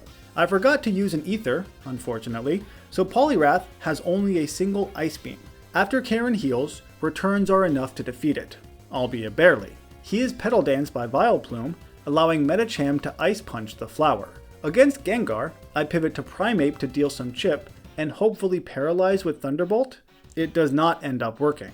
Hitmonchan finishes the ghost with a few thieves, getting Destiny bonded in the process. Her final Mon, Houndoom, takes a turn to Nasty Plot, as she tends to do, getting high jump kicked for the knockout. Not as easy as Bruno, but hey, still not bad. For Lance, I lead with Primeape. He is my Thunderbolter after all. Charizard is bolted once too, but that's all. Poliwrath Surf barely misses out on the KO, and rather than try again, I'll swap to Hitmonchan for a lucky Thunder Punch crit. Not bad. That lets him Hail Mary Bullet Punch Aerodactyl, that at least did something. Hitmonlee then comes out, and immediately goes back in. That wasn't helpful at all. Medicham gets a real punch in to knock out Dactyl. Expecting to die anyway, I take a turn to full restore Poliwrath as Dragonite starts an outrage. Poliwrath survives it, and thanks to a lucky confusion hit, Ice Beams Lance's ace to death. Too bad, there are still 2 more dragons. I swap to Breloom, expecting a Thunder, and use my second of 4 full restores. Breloom survives a few turns as I try and fail to Leech Seed. Alright Poliwrath, you're the last one left alive. He survives the Thunder, getting Dragonite into healing range with Ice Beam. Then it gets frozen. Then it misses Thunder. Talk about a lucky run, Poliwrath. It's unlikely this will continue on the final Dragonite though. I heal, as Wrath carefully avoids a Dragon Rush. Nice. He is paralyzed, not so nice, but 2 more Ice Beams, one of which freezes again, defeats Lance, as Chuck, with a bit of luck, becomes the new champion. It's unfortunate I had to resort to my rematch team for the first time since Falkner, but I'll admit, I was pleasantly surprised how far Chuck could get with only 2 Pokemon. It was nice to see what just a monkey and a Poly could do. The 6th gym leader, yes, I'm a die on this hill, is indeed Old Man Pryce and his ice types. It's not a horrible team once they evolve, but starting with 2 non-ice seals and Swinub, well, I'm not looking forward to this. The first battle with Falkner's dad's uncle's birds should not be an issue. Pidgey falls in 2 relatively weak Powder Snows by my only Ice Mon. Pidgeotto hangs on a bit, thanks to Roost removing his Ice-type weakness, but a lucky freeze prevents Swinub from dying to Gusts, beating the first gym leader using only a single Pokemon. On to Bugsy, where Seal starts off lowering Scyther's speed with a pathetic Icy Wind. She U-turns away into Metapod. With minus defense, Seal almost dies to this Chrysalis, but doesn't. Good thing too. Other Seal would never have let him live it down. Dying to Scyther is much more dignified. Other Seal is similarly U-turned into Kakuna. After a few hits, I take a risk to heal, praying to not get poisoned. I prayed to the wrong god, it seems, as that's exactly what happens. Seal hangs on just long enough to Icy Wind Scyther, hoping it's enough. Swinub misses the first Rock Tomb, connecting with the second for the second badge. Beating Whitney and her cow are quite a daunting task, so let's break it up into manageable steps. First, Clefairy needs to go. Other Seal is not quite up to the task, choosing to fall in love instead. I swap to the Seal with Return, who accomplishes the first part of my mission. Then it's his turn to fall in love with Miltank, which feels like a worse matchup than a Seal Clefairy, but hey, the heart wants what the heart wants. Other Seal is sacrificed to cure Attraction, and Return Seal, well, returns to the battle. He once again falls in love. This attraction is undeniable, it would seem, but his attempt to flirt by growling unnerves Miltank so much her attack is reduced 3 times. At which point I feel it safe to bring out Swinub. His secret weapon is Rock Smash, trying to lower her defense, which actually does work a bit, until he too falls in love. Return Seal comes out one final time, sacrificing himself to heal Swinub just in case. With minus defense, a single return defeats Miltank after, admittedly, far too much flirting. Cue Morty and his ghost Mons. We start off strong, with other Seal surfing Ghastly twice, making Morty waste a heal. He does some chip to Gengar with Ice Shard, but mainly lowers his speed with Icy Wind. That lets Swinub outspeed, and is promptly Shadow Balled. Seal surfs Gengar for the knockout, giving me a false sense of security. He still has 2 Haunters though. The first one hits a Hypnosis, ending the battle with a simple Dream Eater, which was somehow my first loss as Pryce. He's done decently well for himself getting this far. Next try, Gengar plays it a bit smarter, stopping me from getting any farther. That happens a few times, actually. On the 4th try, he mean looks at the best possible time for me, getting surfed while Seel is at full health. Haunter 1 curses, falling to surf. Haunter 2 only sucker punches, and thanks in part to a berry, my cursed Seel stays alive just long enough to win. That was close. He was my last Pokemon after all. Return Seel then begins the Chuck battle in much the same way, surfing Primeape. It works well at first, he's dealing some decent damage, but thanks to a double team, one of the surf misses, resulting in a focus punch to the face. Other Seel attempts to do what the previous one couldn't, but after a heal and some surfs, Chuck swaps to the Water Absorb Poliwrath. Seel slows him down a bit with Icy Wind before needing to heal, at which point the Wrath begins to focus punch, not seeing a KO with anything else. After a bit of damage with returns, this Seel knows it too, I make the decision to Encore Wrath into a focus punch. This does lose my Seel, unfortunately, but it gives Swinub several free turns to Rock Smash, lowering Wrath's defense. Now it's quite possible Wrath would have focus punched on his own, but now he simply has no choice. When it's low on health, a single dig knocks it out. Chuck still has a Primeape, but thankfully he focus punches quite poorly, getting knocked out in 2 digs, no problem. Now that Chuck is defeated, it's time for the 6th gym in Mahogany Town. After, I finally get my first evolutions. Why do Swinub and Seel evolve so ridiculously late? By the way, only one Seel evolves, and technically it's an illegal dugong, but hey, Pryce had one, so I do too. With that dugong obtained through less than legal means, Pryce makes his way through the Ice Gym, defeating each trainer one by one with no difficulty whatsoever. Because illegal, how do I put this kindly, is so ridiculously fat that Ice does nothing to him. Case in point, this Ice Punching Jinx does 2 whole damage. Talk about pathetic. In no time at all, Illegal defeats every trainer here without healing, I might add, only taking 10 damage throughout the entire gym. That's gotta be the easiest gym win ever. Jasmine shouldn't be any more difficult, to be honest. Sure, Magnemite scare away Dugong and not Dugong, but Piloswine easily digs it away. For Steelix, I swap to not Dugong on a Sandstorm, and then begin an Encore. I'm a really big fan of that move, in case you couldn't tell. With the giant Steel Snake unable to do, well, anything, Seel easily wins with Surfs. Then it's right back to Piloswine to dig one more time for the win. Talk about another easy badge. Before challenging Clair, Piloswine learns Ancient Power via the move Relearner, unlocking his full Woolly Mammoth potential. And not Dugong can finally evolve, but he keeps the name just so I can tell them apart. Not Dugong begins the Clair battle, slowing down Gyarados with Icy Wind and dealing a decent chunk of damage. I had hoped at this HP, Mamoswine's Ancient Power would be strong enough, and I'm fishing for an Omni Boost too, but neither work as planned. We both end up healing here, before Mamo defeats Gyarados with Return. For Kingdra, I swap to Illegal, who Icy Winds a few times till it's outsped. Several smokescreens later, Not Dugong comes out, who continues to Ice Beam until he falls.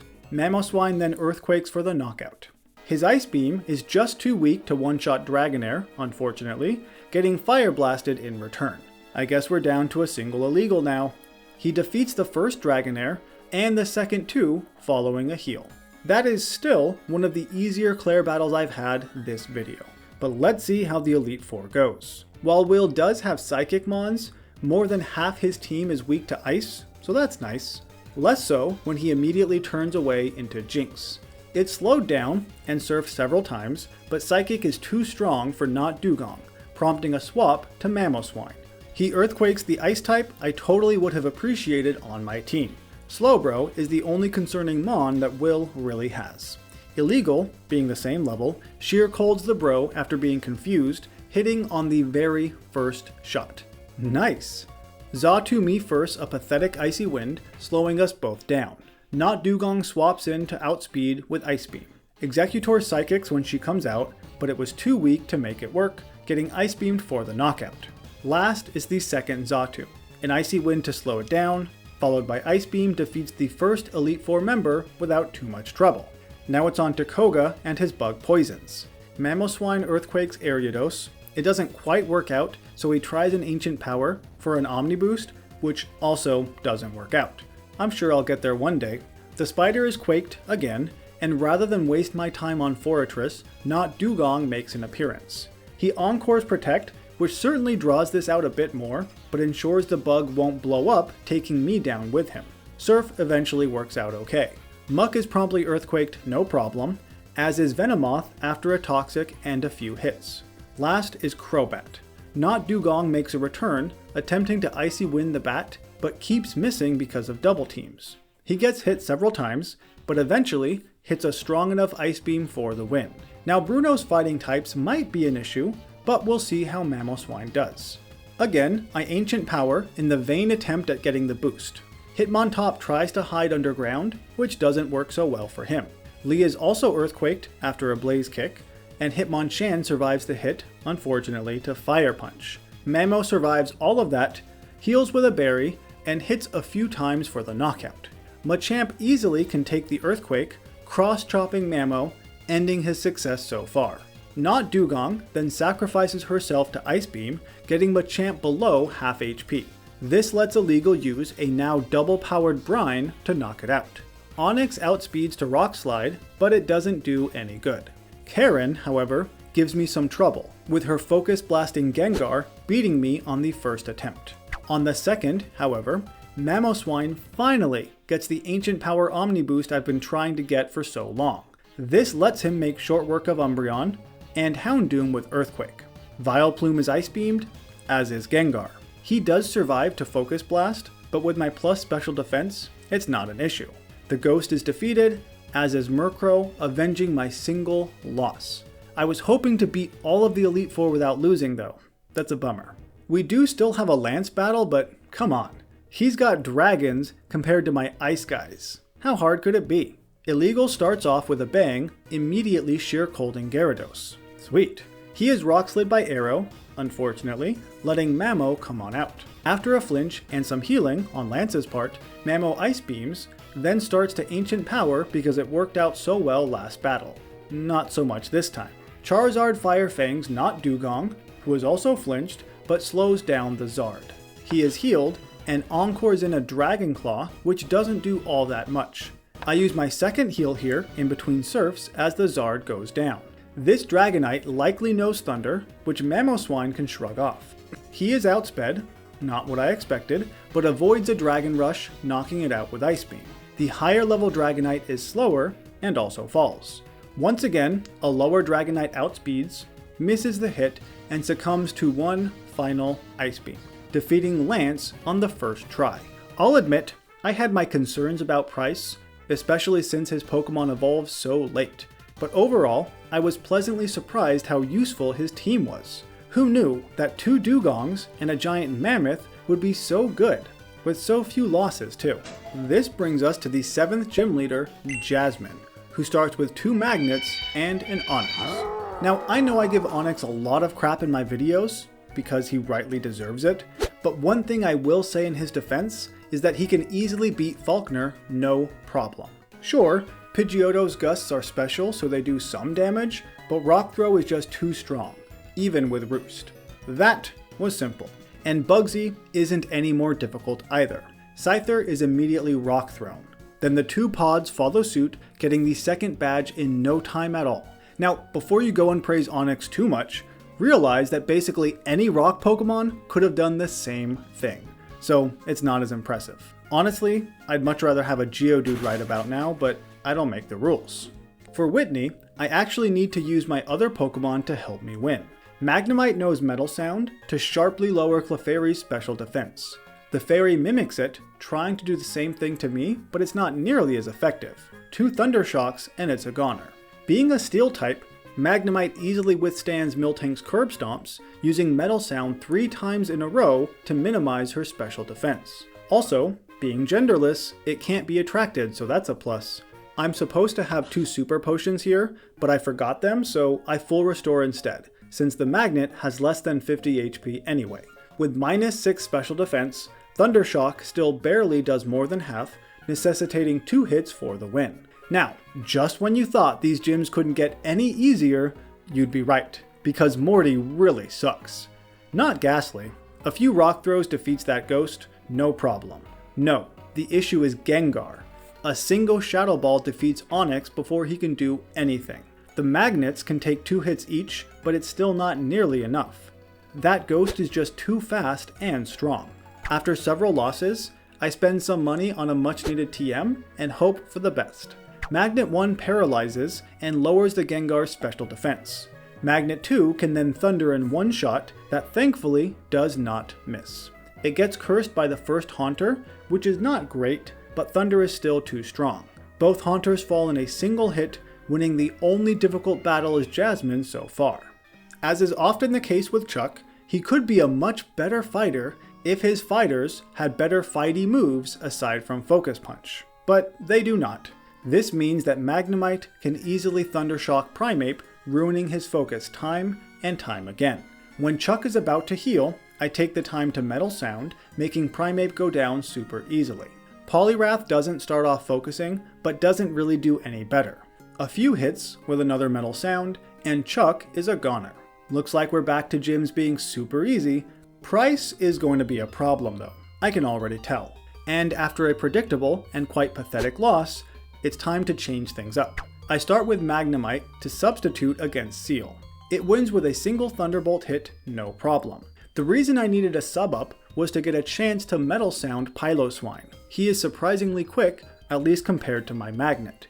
With lowered special defense, I bring out Onix to Rock Tomb, lowering his speed as well. He clearly doesn't survive a blizzard, meaning it's all up to Magnet number 2. Now, a single super effective Flash Cannon easily takes it out. Dugong requires a number of Thunderbolts, because it rests, and is hyper potioned. It's not doing all that much, however, and my Magnet wins. With the 6th badge in my pocket, I head to the 7th gym, only to find all these gym trainers playing hooky. Kids these days have no work ethic. When I was a gym trainer, I sat around all day, doing nothing, in the hopes that someone would come by. That's real work. Anyway, I need to go get these losers and beat them up to earn my gym leader position. Only problem is, they're hiding in this lighthouse, so I need to find them. Now I don't know for sure, but I believe the 2 trainers on this floor are the same ones in the gym later. Gentleman Preston has some fire types, which is interesting for a steel gym, but since they're such a low level, this is not a problem for Magnemite. Then, Last Connie has a single water type Meryl. These are some versatile gym trainers, huh? Again, it's defeated easily enough, no problem. Some medicine trafficking later, I return to the gym, as do these trainers. Yeah, I'd say I beat up the right ones, meaning I earn my place as the penultimate gym leader. It's a bit anticlimactic that way though. With that, my 2 magnets evolve to become 6. Where the other 4 came from, I have no idea. Onix has also evolved. To begin with against Clair, Gyarados is thunderbolted to the grave after a Dragon Rage. Dragonair misses a Fire Blast, is Metal Sounded, then Flash Cannoned to death. Good start, Magneton, and goodbye. The second Magneton Thunder Waves and Metal Sounds lowering defense, all the while getting smoked in the face. After a few too many smokes, I pivot to Steelix, who is Hydro Pumped and just dies. Well, that wasn't great. Magneton comes back out, but this time sans smoke. Last is another Dragonair, who easily succumbs to 2 Flash Cannons, hitting a relatively weak Aqua Tail in the process. And while this was a small bump, Jasmine has earned the right to be the final gym leader. But let's just move forward to the Elite Four. Naturally, my Magnetons have evolved, now becoming a single larger magnet somehow. Maybe they all melted together or something? I don't know. Either way, Xatu stands no chance. Jinx survives the Flash Cannon, heals, Psychics, but also stands no chance. Executor begins with Reflect, no problem there, but starts to Hypnosis. I resort to healing Magnezone, since I want to beat Will with a single Pokemon. It falls back asleep, but wakes up just in time. Slowbro is bolted twice, and the final Xatu once, making a very easy start to the Elite Four. For Koga, I again let Magnezone lead the charge. Ariados gets healed, quickly falling to Thunderbolts. Forretress, with his crappy special defense, follows suit. Venomoth gets a special defense drop that I'm not a big fan of, so let's cure it by swapping to Steelix. He is confused, Ice Fanging in return. Iron Tail does remarkably little to Crobat, so that's not gonna work. Let's bring Magnezone back out again to Thunderbolt. I had planned on Earthquaking Muck with Steelix, but since Magnezone is already out, I just Metal Sound instead. Muck hangs on after a Bolt to heal, giving me a chance to lower his special defense even more. So Thunderbolt is now a one-shot. Once again, an easy battle. Rather than try to struggle my way through Bruno with a non-lame strat, because Jasmine's actually doing pretty good, I give in to the dark side and Steelix simply starts to curse. He's not outspeeding anything anyway. He curses 4 times, getting crazy high defense and decent attack. The top falls to Earthquake, as Hitmonlee decides to give me an even bigger attack boost. Not that I needed it. Chan Fire Punches, which amounts to very little. Now Machamp has a higher critical hit chance with Cross Chop, which doesn't work, meaning this battle is in the bag, as Onix can't do any real damage to his superior self. For Karen, Magnezone begins by Metal Sounding Umbreon. I need 2 of those to connect for my plan to work.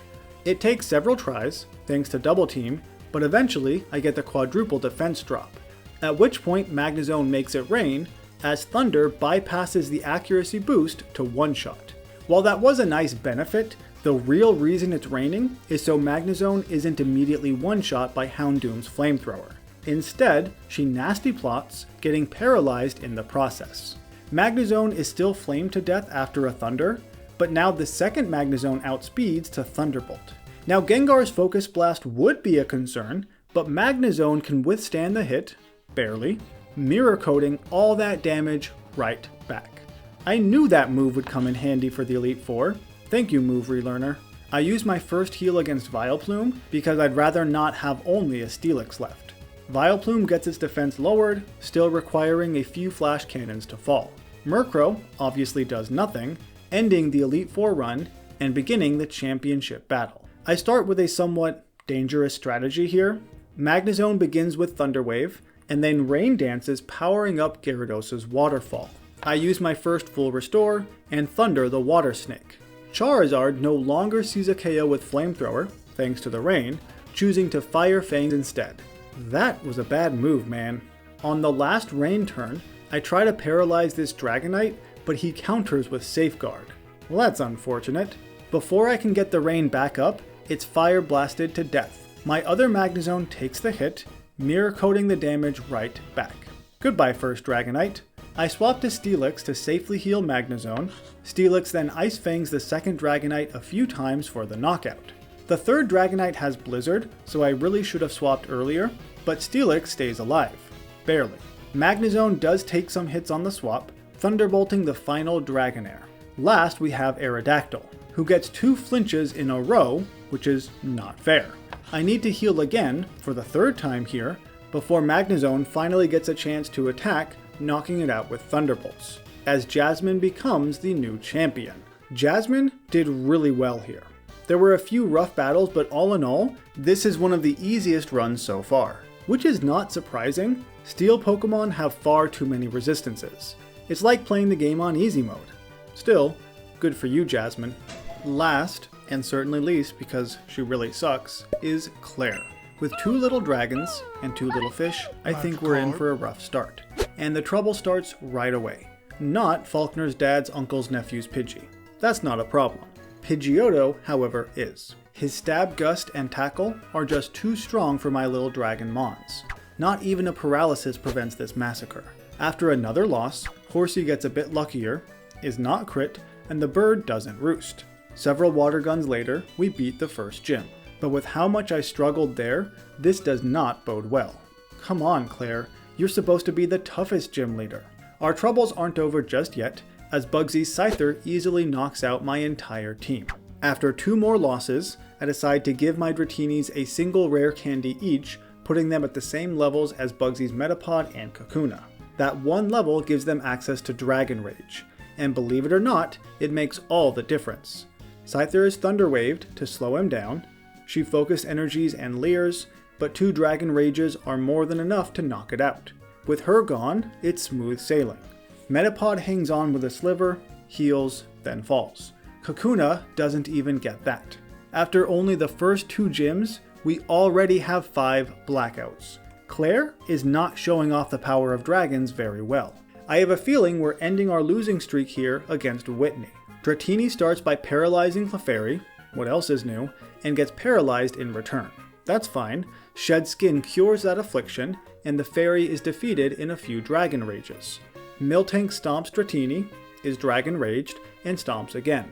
The second identical Dratini gets a turn to Dragon Rage as well, as we finally earn a badge as Clair without first losing.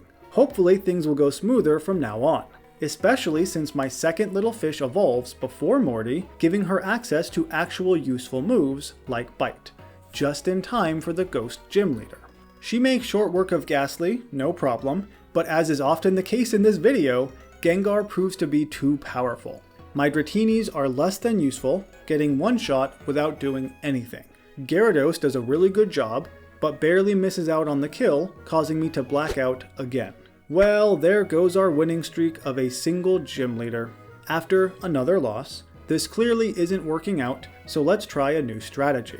Now, I start with Dratini instead of Gyarados. She paralyzes Ghastly, is cursed, which I don't care about, and swaps to Horsey. Horsey agilities and focus energies. Ghastly is then surfed in one hit. A crit would be really nice against Gengar, thanks to Horsey's sniper ability, but it isn't. Horsey is still one shot, but now Gyarados is sucker punched and mean looked. With the damage that Horsey did, 2 bites gets us past Gengar for the very first time. Gyarados is put to sleep by Haunter, which I'm not a fan of, prompting a swap to Dratini. A few Dragon Rages defeats the first Haunter, Shed Skinning asleep at one point, and the second falls in 2 hits as well. Alright Clair, maybe now you can stop losing to every leader who ever had a gym. It's getting old. As are you, YouTube viewer, for watching this ridiculously long video. But thanks anyway. For Chuck, his Primeape starts off quite poorly, getting double surfed by Horsey, doing no damage whatsoever. Horsey swaps in for Gyarados, who also has now learned Dragon Rage. It's not a great move against the Wrath here, but it's something. This takes many, many turns, with Gyarados getting paralyzed. I do need to heal at one point, but I win first try. Thank goodness. With that fighting leader down, Horsey evolves, not quite to her final form, but it should be a giant improvement. Gyarados starts the Pryce battle by returning his seal. She is slowed down, but it doesn't matter. I bring out my ace Seadra against Piloswine, surfing a few times to knock it out without too much trouble. Seadra is sacrificed to Dugong, allowing Gyarados to once again whittle away at HP with Dragon Rage. It takes some time, and a heal, but for the first time as Clair, we win 2 consecutive gym battles. Finally, things are looking up. Don't you let me down again, girls. I won't be happy. And Seadra does not. 3 surfs defeat 3 Pokemon, and Jasmine's entire gym is defeated. Well, alright then. I guess I can stay happy now. When I get to Blackthorn, I'm allowed to evolve into Kingdra and Dragonair as well, though one of my Dratinis will not evolve just yet. She needs to learn something first. I don't really need either of them right now, to be honest, as Kingdra has learned Ice Beam, which easily takes out most of the dragon trainers in this gym. For the occasional Seadra, I resort to Gyarados who knows return. Not even the Dragonairs in this place can stand up to Kingdra, though the final trainer has a higher level Dragonair, who is the first Pokemon to damage Kingdra since she evolved. So that's an honor, I guess? Either way, I've defeated all the trainers here. But to officially earn the badge, let's do something normal Clair has thus far failed to do. Answer very basic and leading questions about Pokemon. It's really not that hard, but it's taken Clair a long time to realize that Pokemon aren't just tools for fighting. They're also tools for getting around. Like how they get me to the Pokemon League now that I've earned the 8th gym leader spot. Kingdra begins the will battle by getting confused, but focus energies and achieves her very first crit of the run. This isn't where I wanted it, but hey, I'll take it. I used that in preparation for Slowbro, not you. Not that it matters, as Jinx gives her too much trouble anyway. I heal once to cure confusion, but she's promptly put to sleep and almost dies, so I need to swap out this tool for another. Dratini is simply a sacrifice swap, allowing Gyarados to come out safely and return Jinx. Even with a heal, she defeats it. Her Ice Fang is quite weak to Executor, so I take the time to use my final heal on Kingdra and bring her back out. She focus energies and Ice Beams Executor no problem. This puts her in the perfect spot to crit Slowbro if she starts to Amnesia. I do get a crit right when it's unnecessary. What is with this girl? The final Xatu is double Ice Beamed, winning the very first Elite Four badge with only minor issues. For Koga, I begin with the Dragonair, who is actually evolved. Ariados is Flamethrowered, getting a poison which is shed-skinned almost immediately. Nice. Forretress does survive a single quad effective flame, but that's as far as he can go. Muck is paralyzed to prevent too many minimizes, gunk-shotting the air. Gyarados obviously has Earthquake, defeating the Sludge. Crobat is Aqua-tailed, Ice-fanged to prevent a possible heal, and then tailed again, getting Gyarados down to about half HP. Thanks to a Psychic from this Moth, I full restore, and Flamethrower the Bug after a confusion. Now, it's time for some pretty big changes, because at level 44, Gyarados learns Dragon Dance, one of the all-time best setup moves. A Dragon Dancing Gyarados helped me win the 100 win streak in Ruby's Battle Tower back when I was a kid, so it's safe to say I'm a big fan of that move. Why don't we give it a go against Bruno? His pathetic Hitmontop is practically begging me to. Gyarados dances twice, which should be enough. She Aqua Tails the top in one fell swoop. Onix and Hitmonchan both fall to Earthquake. Thanks to No Guard, Aqua Tail is a guaranteed hit, but was still too weak? That's not cool, but it's okay. Gyarados can still do this. After all, he only has a Hitmonlee left, not known for his defensive capabilities. Alright, that was an easy one, but don't worry, Gyarados won't just spam Dragon Dance, because at level 45, the not yet evolved Dratini also learns how to dance. And now she can finally evolve. And let's spam Dragon Dance with her. It's way different. 2 dances should be enough. The only thing is Umbreon has been double teaming this whole time, making it near impossible to smack that evolution. 1 Dragon Rush does connect, dealing more than half, but she simply can't get another.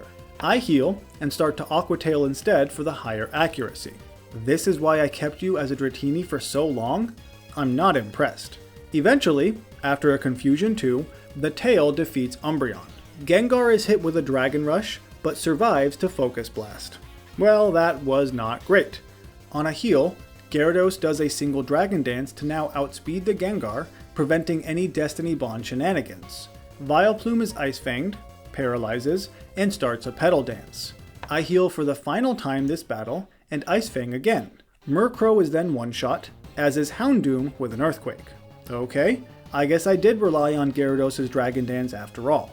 But I tried not to, and it's the thought that counts. For the championship battle with Lance, I strongly considered forcing my Dragonairs to evolve early to match his illegal Dragonites. That way we'd have a real Dragon v Dragon battle. But I don't think it's necessary. I start with the heir who knows Dragon Dance.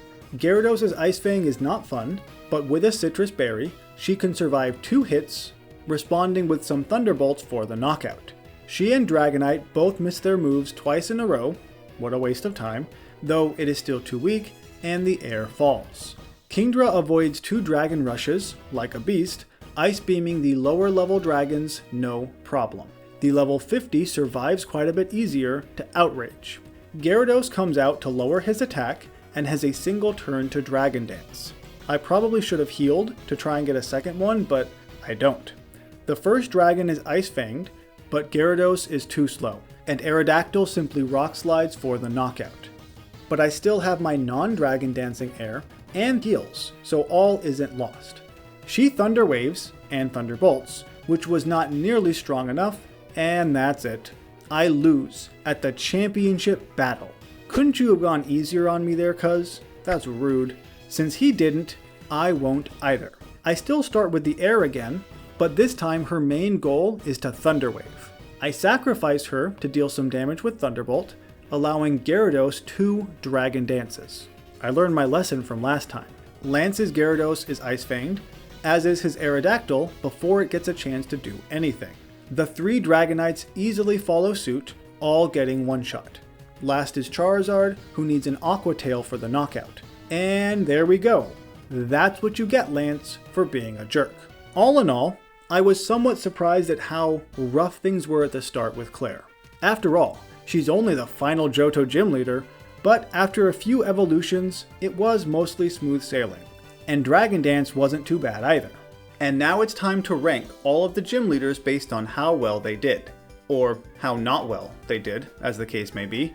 In last place, based solely on the number of blackouts, we have Chuck, with a whopping 44. However, I would actually put him tied with Falkner at 30, as both of them needed their full rematch teams to win.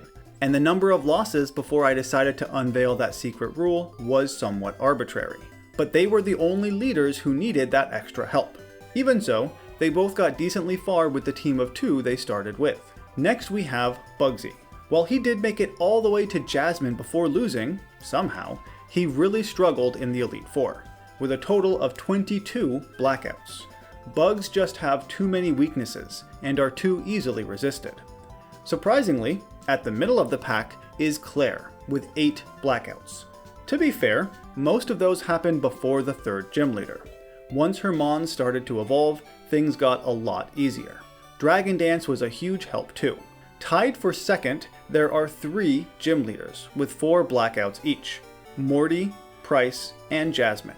Morty was unique because he made it all the way to the champion without a single loss. He's the only leader to do so, though he struggled against Lance. 4 Ghosts ended up being a pretty solid team. Pryce had 3 of his 4 losses against Morty, funnily enough, but did surprisingly well with his 2 Seals and Swineup. They did remarkably well after evolving. Jasmine also lost a number of times against Morty, do we see a pattern here, but was the only leader to beat the Elite Four and Champion first try. But again, using Steel Mons is too much like easy mode.